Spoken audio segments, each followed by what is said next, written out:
All right, so welcome to the stream. I'm not exactly in the best form right now. I'm kind of frazzled and running around, but I got a fresh cup of coffee, and I'm gonna try and fit into my little routine here. Clean off my screen tablet. Get ready to start doing some shit.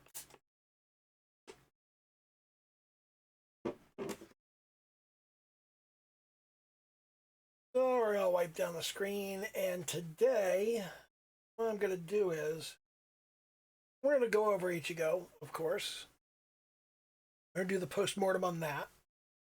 And then after that, we're going to go back over all 10 of the pantsugami, and we're going to take a look at all of them. And that's not going to be as difficult as it sounds because I've got everything all queued up in its own file over on another. So, to begin with, thanks for showing up.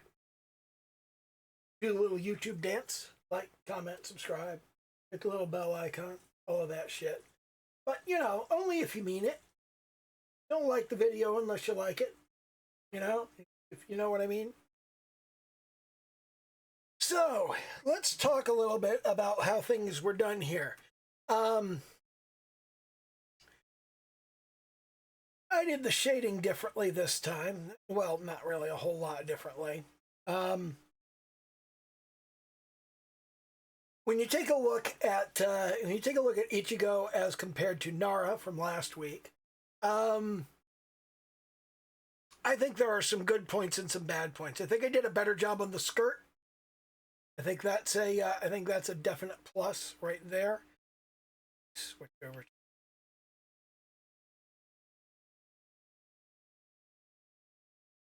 So I think I did a better job on the skirt, definitely.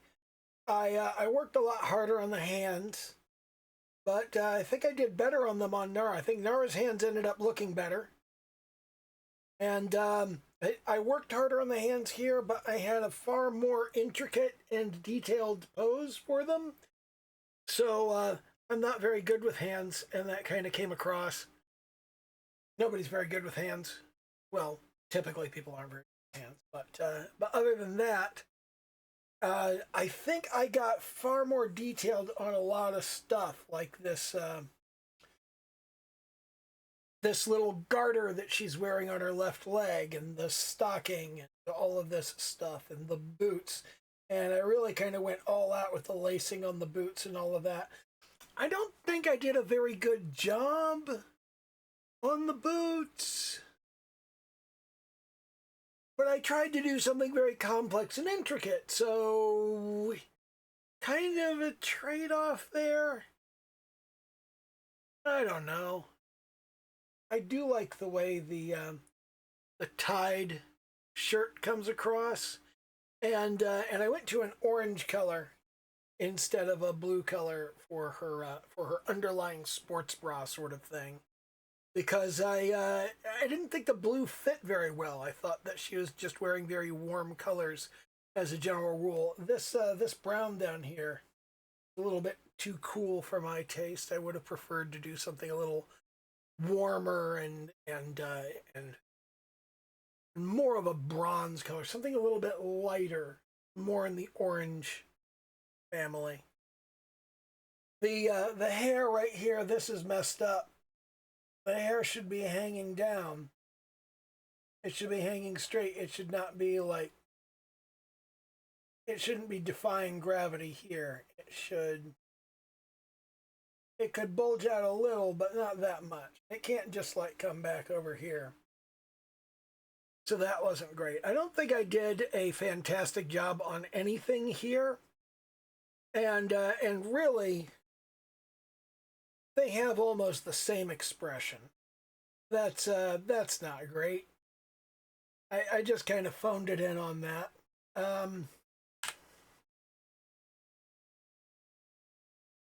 I do think I did a slightly better job on the shading, but But the shading was done very differently on these two, which we're going to examine a little bit more when we go over the actual full set of things. Now, am I getting closer to doing something more like Sonozaki Mion? And I think I am. I think I'm getting closer to something like this. I think I did a better job on the clothing in general. I think that all of this, I think there's some definite progress being made there. I think there should have been more detail here. Should have been better drapery, better wrinkling, and whatnot. I feel like the arms are off. Like, I don't know exactly what arms do, right? But all in all, not a bad show. However, if you click the flip canvas button, yeah, it don't look right. That don't look right at all. Something is fucked up. And I don't know exactly what it is, but looking at it all fucked up like that, that really kind of brings across that flipping the canvas every so often can help you notice stuff like this.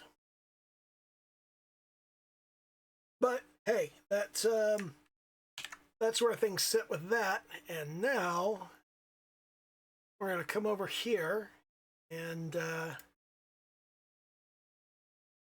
going to look on this illustration, and let me save this off so I don't lose what's in it. This is going to be Croperverse 2.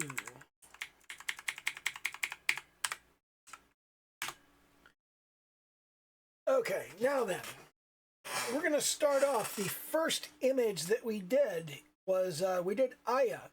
And you can see with Aya, I didn't even get the line art finished, and it's not even in the right place with it's not in the right place with the colors, and just everything is kind of sloppy, and it's not done very well at all. But come the end of the day on Friday, I went, okay, this is done, and I called it done. Now, Aya is very simple. Aya has line art, Aya has color. She doesn't have any shading at all, and even the color she's got. If you look right in here, you can see all kinds of little spots.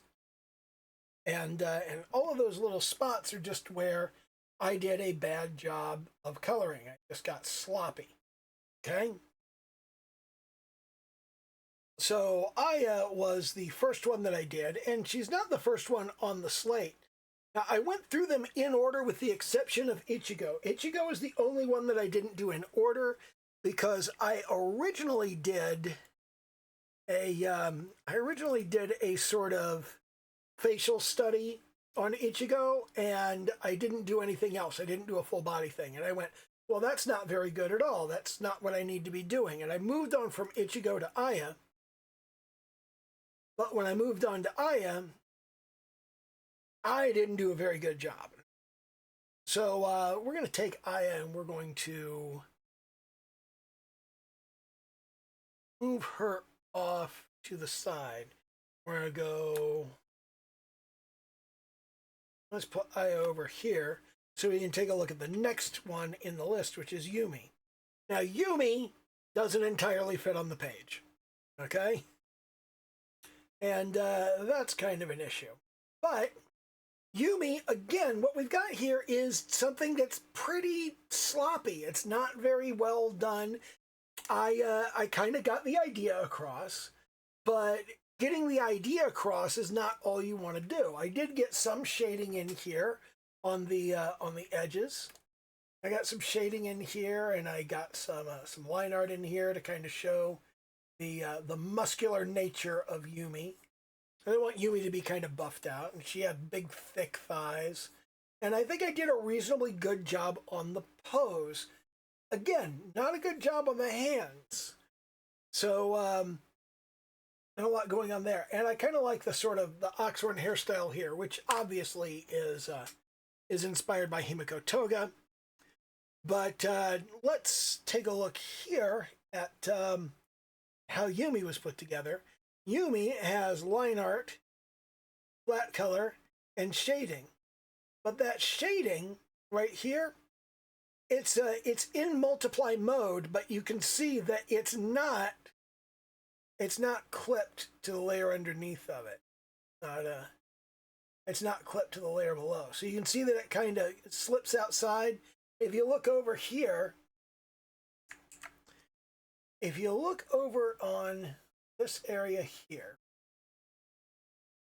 if you look right in this space right here, when I come down here to the shading and I turn on the clip to the layer below, you see some of the shading outside of the area goes away because it was just kind of hanging out there in the middle of nowhere. And that's not good.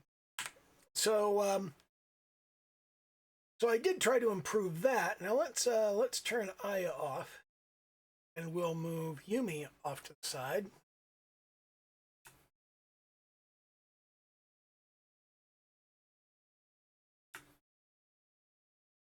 We'll move Yumi over here, and then we'll pull Shizuka up.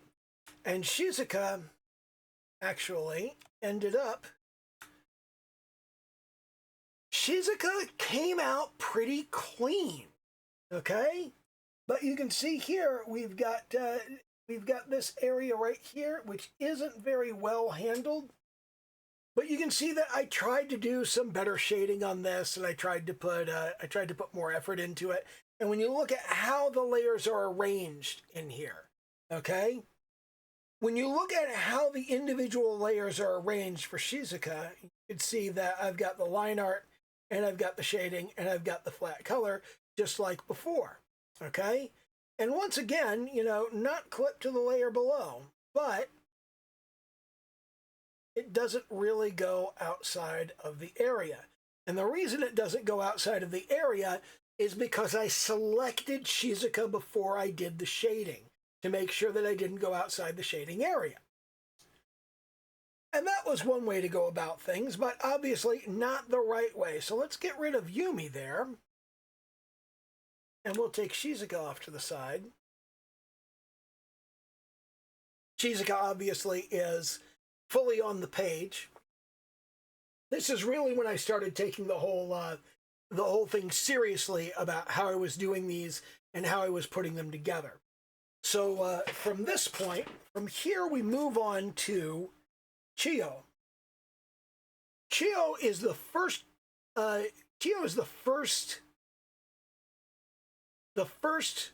pantsugami drawing that I did where I went, okay, that's actually good. I actually felt like I did a good job on this. And looking at it now, I'm like, there's an awful lot wrong with it. Like, scroll up a bit here.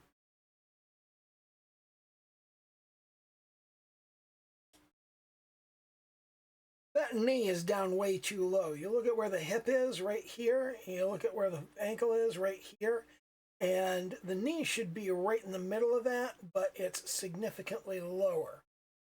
So I did not do a good job on that. Also, just like as a general rule, I didn't do a good job on the drapery, and I didn't do the greatest job on the shading either. But here you can see I actually set the clipping mask on. So when I turn that off, you can see I've got these big areas outside of the space. So that was an improvement. There was an improvement in the process and not just in the product.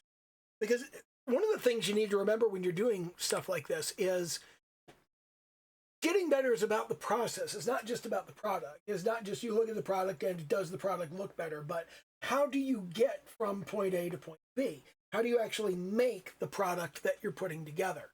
And putting Chiyo together was a very long-term kind of thing. And this is, I think Chiyo was the first time I really put in serious time on it. I kind of got burned out on doing lots and lots of hours. So this last week, I kind of got over the hump on that burnout, and I put a lot of time in on Ichigo. But the week before that, I did not do well. And the week before that, I especially did not do well. I think it was the second week before that that I literally didn't do anything to the piece as it ended up on stream.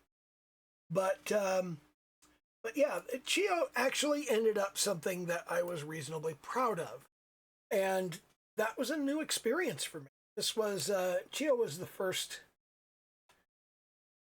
Chio was the first thing that I put up on DeviantArt. I think she's the one that I went, oh yeah, I'm putting this one on DeviantArt. Let me check that just to make sure that I've got that right.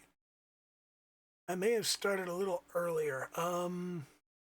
Yeah, actually, I put Shizuka up on DeviantArt first, but then I did Chio, and I was pretty happy with Chio. And after Chio, I moved on to Fumiko, and Fumiko was I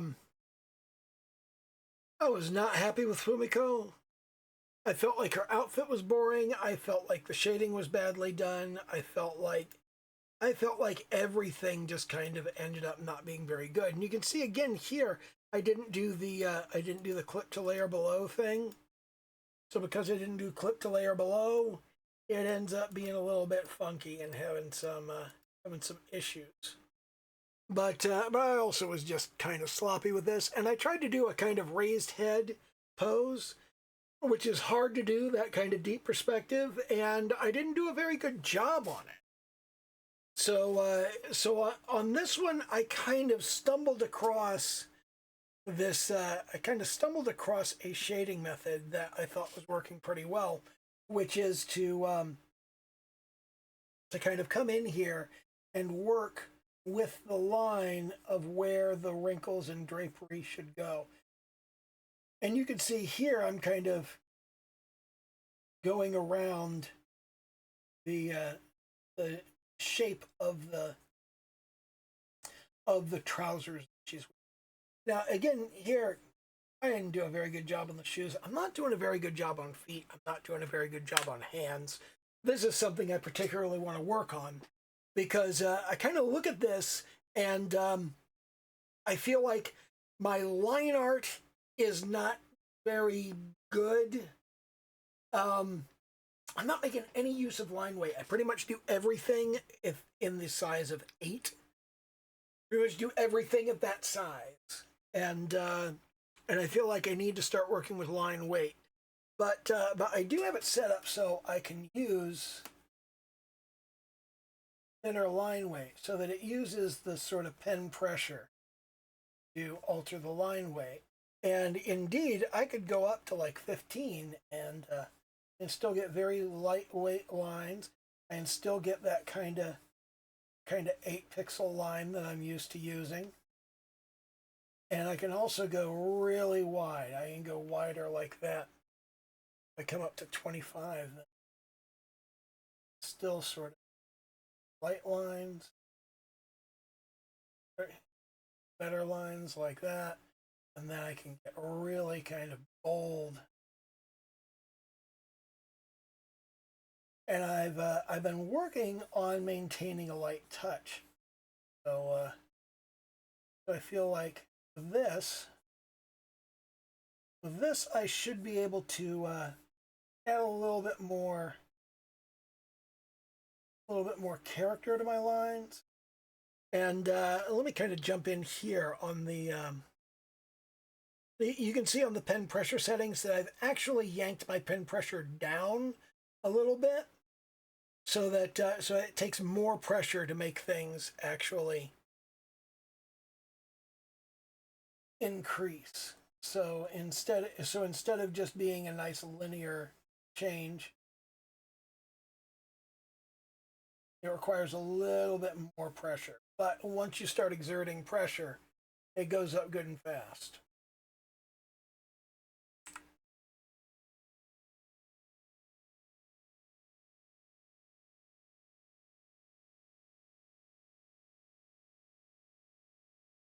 But I want to get more character, more style into my line.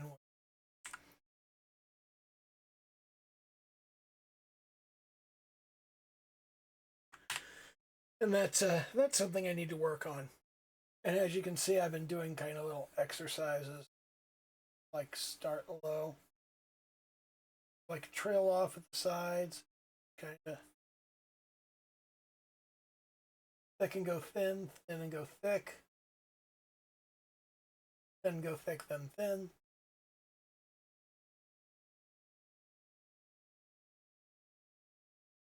And I've been working on that. I've been working on kind of having a better line quality so that I can work on that line weight and get line weight that looks more reasonable and reliable. I can get that sort of expressive nature in my work, which I don't currently have. I don't have a lot of flourish or a lot of expression, and I will develop that over time. But right now, it's just kind of not happening, and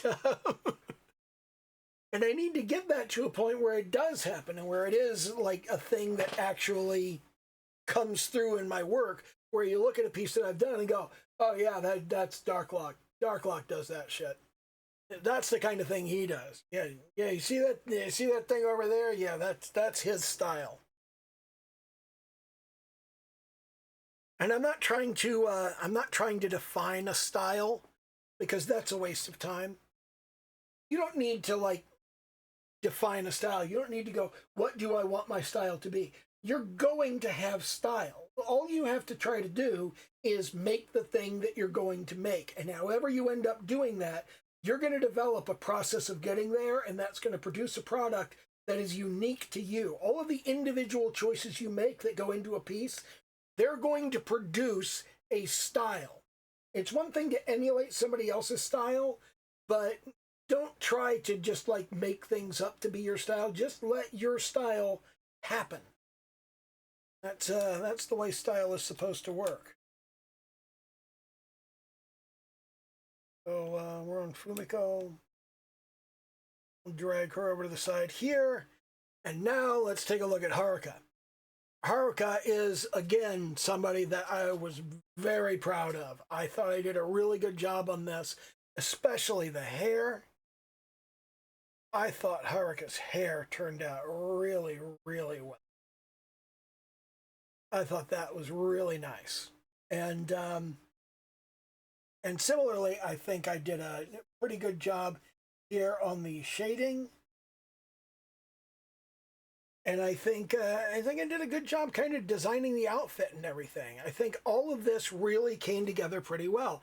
I didn't execute as well as I would have liked to, and I feel like I could have, should have, would have done a better job if I had put more time in, really, and or if I had just known what I was doing, because I'm still fucking around and figuring out what the hell is going on and what I am doing.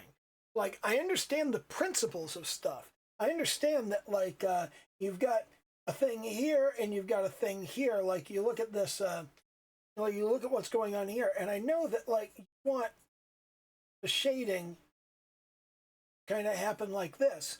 But you also want it to be very sharp when it's close to the thing casting the shadow, and then you want it to kind of get blurry and soft as it gets farther away. Like over here, this would be like crisp right up underneath, but this part right here, that shadow that falls across here, that's going to end up being kind of softer and blurrier. And I really have not internalized how to make that look good yet. And you can sort of see that sort of everything in here is a little bit choppy and a little bit sketchy. And I feel like these boots, I feel like I did not do a very good job on these. That highlight should be a whole lot brighter and a whole lot sharper. Same over here. It should be a very sharp, bright highlight. And it should come right down front of that boot right there. I need to work on feet. I need to work on feet. I need to work on hands. I need to work on faces. I need to work on shading. I need to work on line art. And I think that's basically the stuff I need to be worried about. Hands and feet, and shading and line art. And when I talk about hiding, when I talk about shading, I also mean highlight. I don't think the highlights worked very well on this particular piece. But let's take a look at how Haruka was constructed. Haruka was constructed with a highlight layer and a shading layer.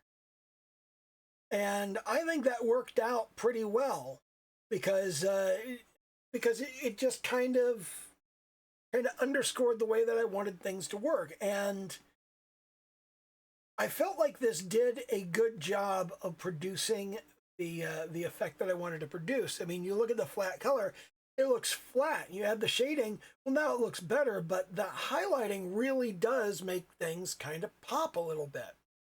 So I was sort of happy with that, and I wanted to get that same sort of thing in future work. So because I wanted to get that same sort of thing in future work, I did some additional sorts of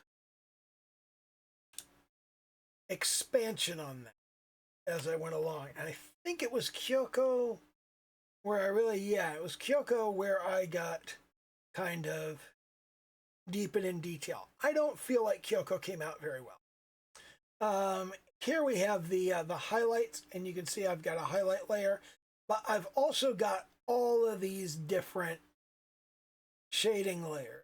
I've got a shading layer for the skin and a shading layer for the hair and a shading layer for the shoes and for the skirt and for the blouse and for her cuffs right there. And just, I don't know, I felt like it, and I also split everything else up too. It's like I didn't just split up all the shading layers, I split up the individual bits and pieces of the, I split up the individual bits and pieces of the image. And I didn't feel like that really helped anything. Now, it's kind of neat if you turn all of that off and you have just the shading. That's kind of neat to look at. But I don't know that that was the right kind of process to go with. It didn't really jibe with me. I did kind of like the whole the hair thing. The hair, the skin, the shoes, the shading on alpha masks. I thought that worked really well, and I also felt like it was easy to fix something if I fucked it up, because I could take just the part that I was happy with and keep that, and I could throw away the parts I didn't like and redo those and redo those and redo those as much as I wanted. So I felt like that process really worked out very well. But I also didn't really feel like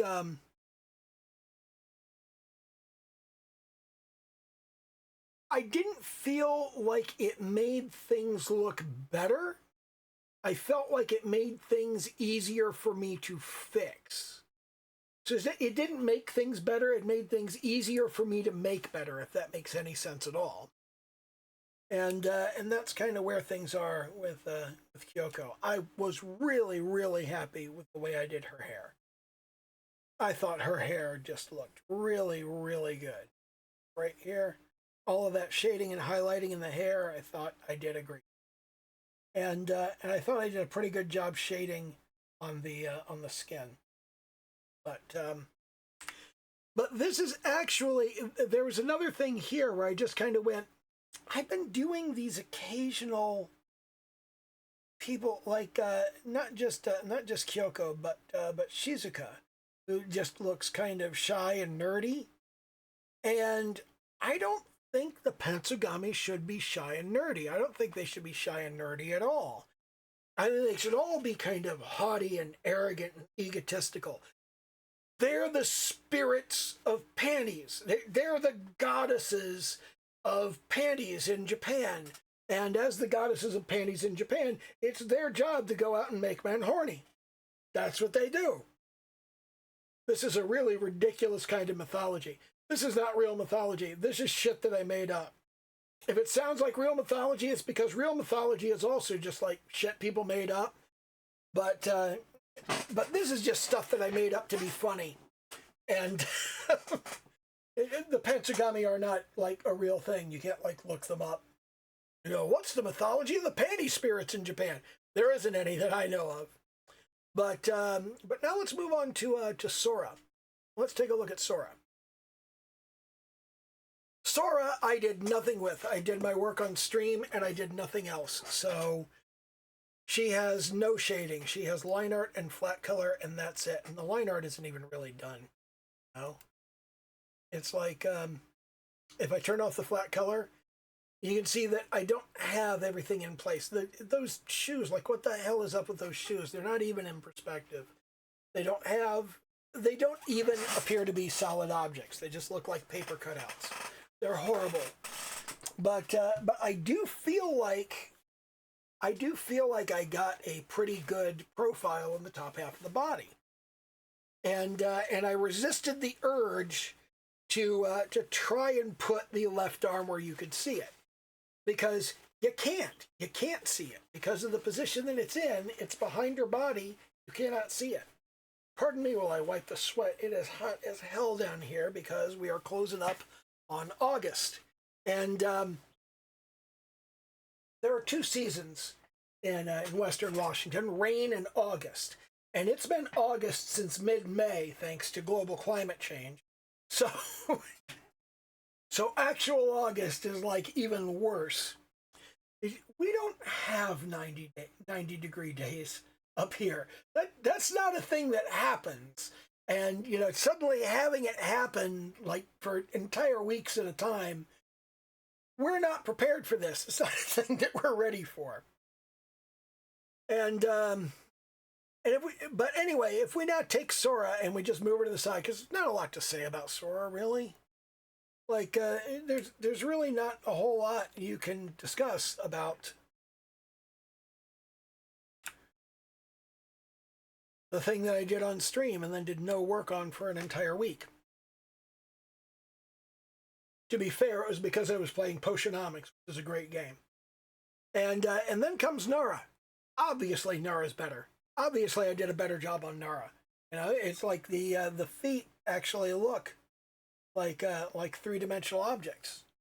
I mean, I didn't do a great job on those three-dimensional objects, but they look like three-dimensional objects. Knees. I'm not good at knees. You need to work on knees. That's an important thing, because I do a lot of bare legs, and those bare legs, I need to make the knees look okay, and they don't, which is not okay.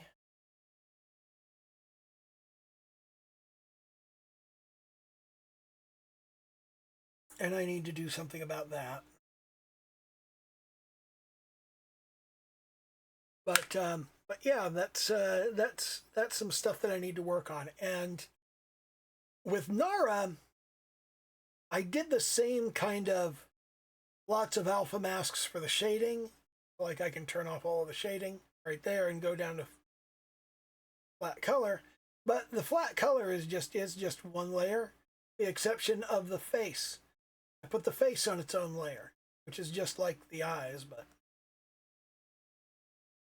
I'm thinking that what I want to do is I want to start doing the line art and color for the face on a separate layer so that I can do multiple expressions. And that's all based on the fundamental idea of, if you go and you look at the way they've done the graphics for Higurashi no Nakokoro ni, if I jump into, where is it? I got to go to my Steam library. I go into Steam apps, common. Gotta find Higurashi. Let's go into chapter. Let's go into the first chapter. We'll go in here and streaming assets, CG alt, and when you take a look at Mion, you pull in one of her poses like this, and let's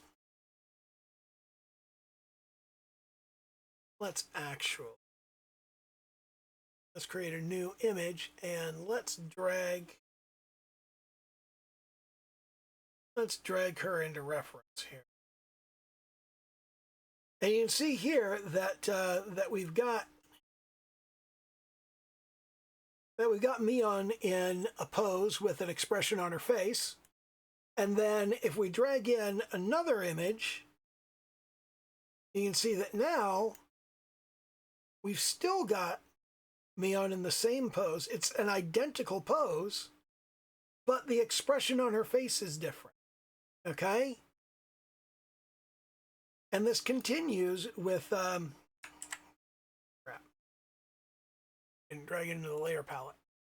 And this continues when they put her in a different pose. You can see here that they've just changed a little bit of the pose. Most of the image is exactly the same. The only thing that's changed is the position of one arm. So this sort of thing persists throughout these kind of game image files.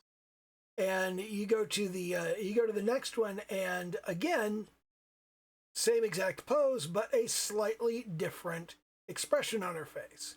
Just slightly. There's a lot of this stuff where it is just barely changed, just barely. You get things like this, where it's just like little things like the shape of the eyes and how large the mouth is. And they've got a whole bunch of stuff like that, and that's just really how things are done for this type of game. It's very much the way that visual novel sprites are put together. They just have these individual swappable components. It's like this arm changes position and the facial expression changes position, and they change outfits. Like we have the exact same pose for Mion, but she's wearing a swimsuit, and obviously she's got a different expression on her face. And then we've got her in yet another different outfit and a slightly different pose. But we've also got her in that same pose in the original outfit. And you can see the difference is just the outfit. And it's the exact same pose. It's the exact same face. Nothing changes except the outfit. And I need to work out how to, I need to get accustomed to the idea of building things in a way that this is the way that they fit together. So I want to start working on stuff like that. Then over here, we've got all of this shading is just kind of broken up, and I kind of put all the skin on the same layer. And then if you turn off the flat color, and you can just see the shading, I feel like I did a reasonably good job with the shading. And just taking a look at where the shading is and how it all fits together, it still reads as the same pose, as the same person. But I don't feel like Nara was all that great. Nara was kind of loose. You can sort of see that all of the line work on here is very kind of loose and sketchy, and there's little angular bits. And that's that sort of style falling out of your process. I don't know if that's how my style is going to end up being, like, as a general rule, but that's kind of the way that it ended up for this particular piece of work. And with das, let's take Nara over to the side. Hey, wow.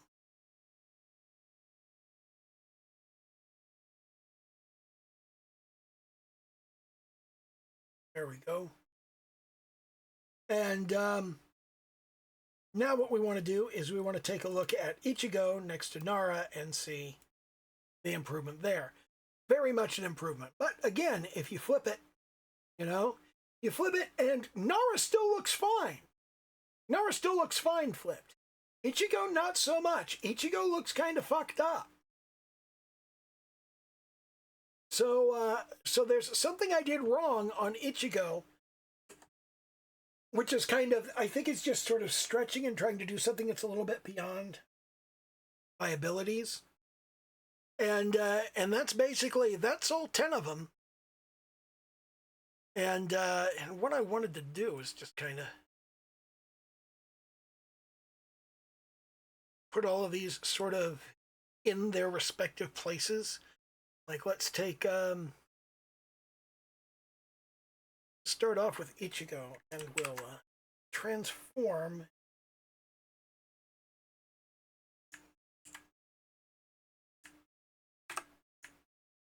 I just want to do a straight trans. Let's take Ichigo and we'll make her about half size, and we'll put her off to the side there. And that's about where she goes, even though we can't see her. And then we'll come over here to Aya and we'll transform her, and we'll make her about half the canvas's size. Again, we'll put her right there. Then we've got Yumi. Transform Yumi. Yumi goes kind of dead center of the page, right there. And then we've got Shizuka. Drag her up to half the page size. Move her into that location. Yep. Chio. Chio rounds out our top 5 here.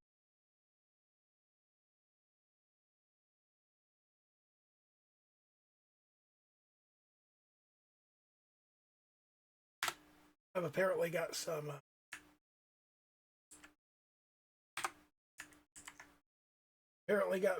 invisible stuff going on this layer.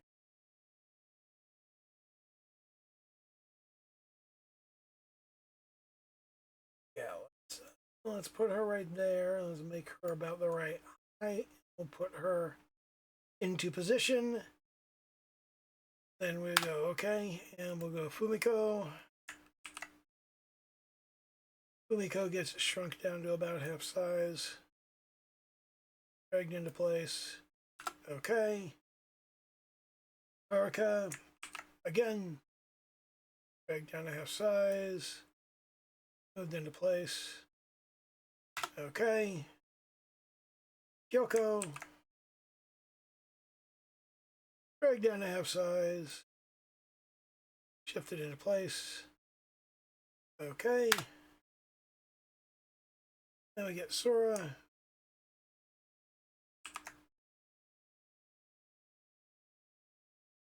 Now we should be able to see a kind of progression on things improving. Finally, we got Nara. Her down to size, drag her into. There we go. So there we have it. There we have the 10 pantsugami of the Groppaverse, and you can see that there's a definite progression, especially because we've got the first and the last right next to each other up here. So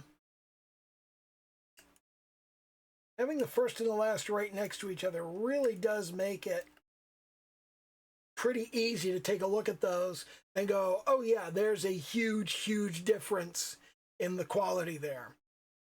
But having them all like right here where you can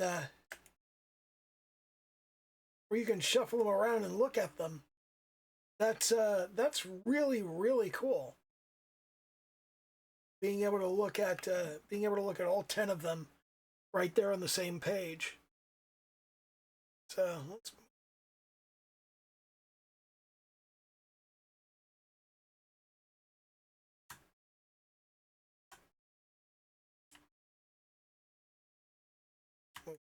over a little.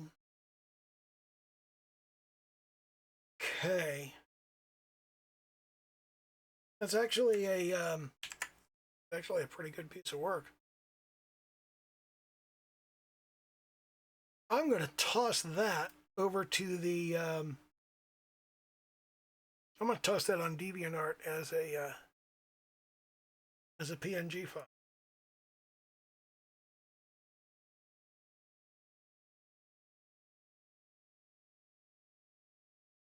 And I'm going to name it pantsugami.png. Woohoo! Well, that's fun. Man, looking at this, seriously, looking at this, just being able to look at these one right after the other like that. It's really kind of fascinating being able to look at this and see that progression and see the change, which is really what I'm going for here. I'm really going for being able to see the change, being able to identify problems and correct course. It needs to pull it a bit to the side. Save. Yep. Nope, already exists. And so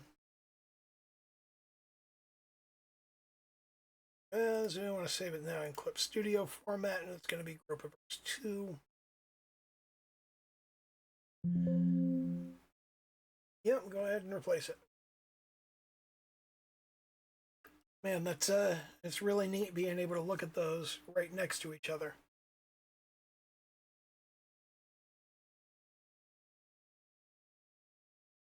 Now, what I need to do with all of these individual characters is,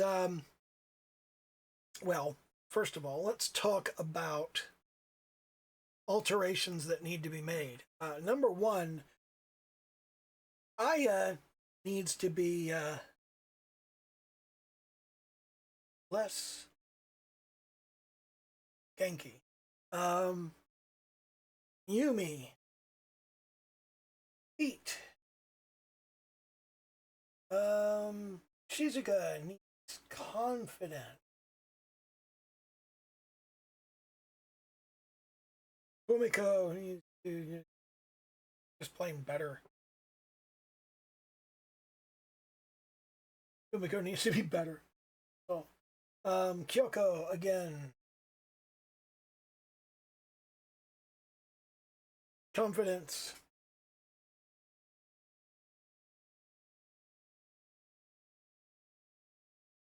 Shading. Cleaner. For Nara.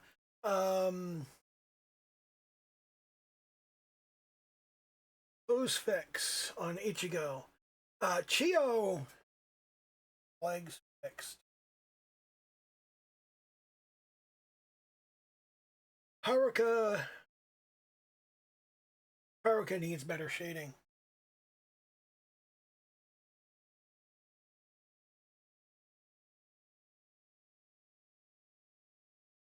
So those are the big things that each of these need, you know, is all of them need their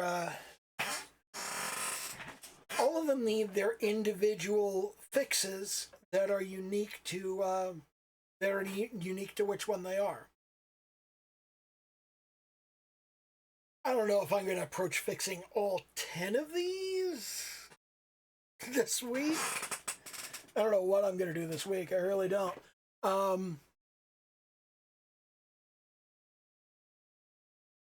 But I do need to put in some time. Now, over the course of the last week, I really didn't feel like I was making any progress on Ichigo during the first half of the week. So I didn't do the interim time lapses. I don't know what I'm going to do this coming week.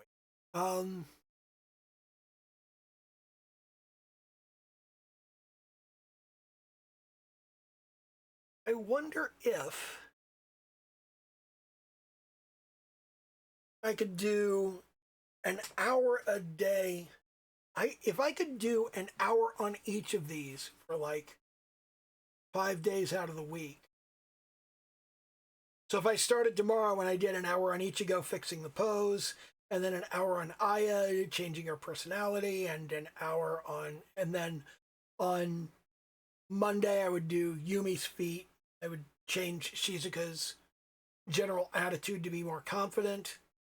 Work on Chio's legs on Tuesday, and Fumiko's just generally improving Fumiko in as a whole. Then I could work on Haruka shading and Kyoko on Wednesday. On Thursday, I could work on Sora and Nara, and then on Friday, I could just kind of go over everything and kind of see what I could improve then. That's the way I could go. That's definitely a direction I could take this. I'm not sure if it's the direction I want to take this. And go ahead and save that.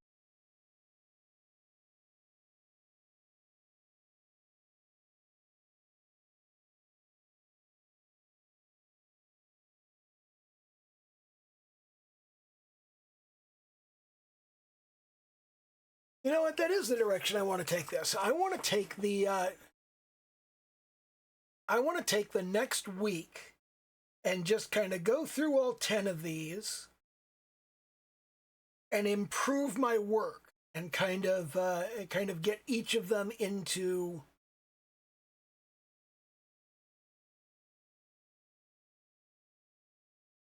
a better shape and try to kind of update them.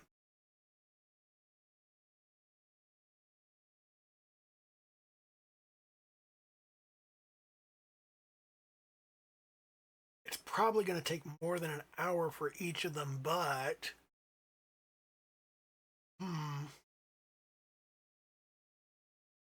I'll just fit each of those into a space. I'll do one in the morning, one in the evening.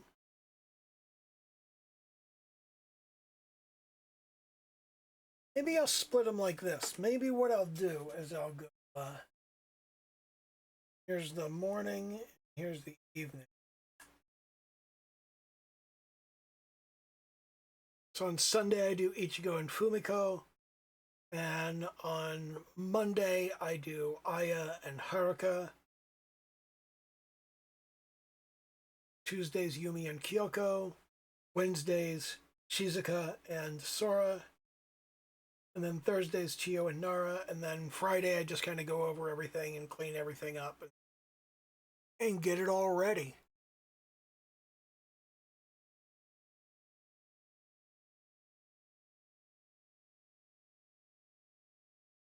That seems like a reasonably good plan.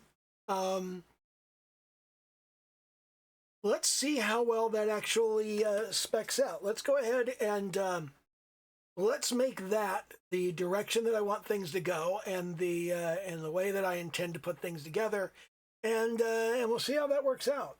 And we are closing up on the hour mark. So I'm going to go ahead and turn off the recording. Again, remember, do a little YouTube dance, like, comment, subscribe, all of that happy horse shit. And, okay, bye.